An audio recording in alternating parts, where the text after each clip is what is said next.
వ్యాయామం అంటే ఏంటి, యోగాసనాలు అంటే ఏంటండి? సపోజ్ మెడ ఉంది, మెడకి ఏంటి వ్యాయామం? మెడకి ఏవైతే మూమెంట్స్ ఉన్నాయో అవన్నీ నువ్వు చేయాలి. సపోజ్ మెడకి ముందు కదిలిద్దిగా, ముందుకి, వెనక్కి, సైడ్ కి, ఇంకా సైడ్ కి, అలాగే గారెలు రుబ్బినట్టు పత్రం లాగా రుబ్బడం, అలాగే యాంటీ క్లాక్ వైజ్.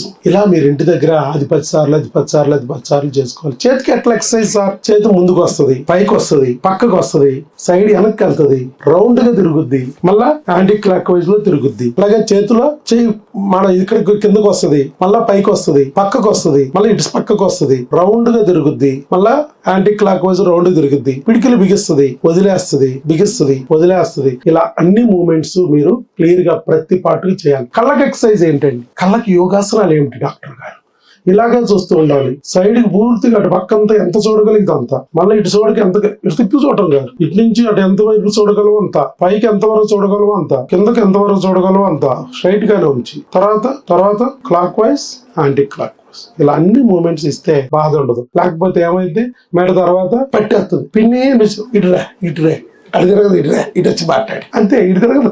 మనకు ఒకటే తిరుగుడు, ఈ మూమెంట్ తప్ప ఏ మూమెంట్ లేదు. పొద్దున సాయంత్రం వరకు వర్కింగ్ లో ఉంటామండి డాక్టర్ గారు. మేము ఏం వర్కింగ్? ఇదే వర్కింగ్.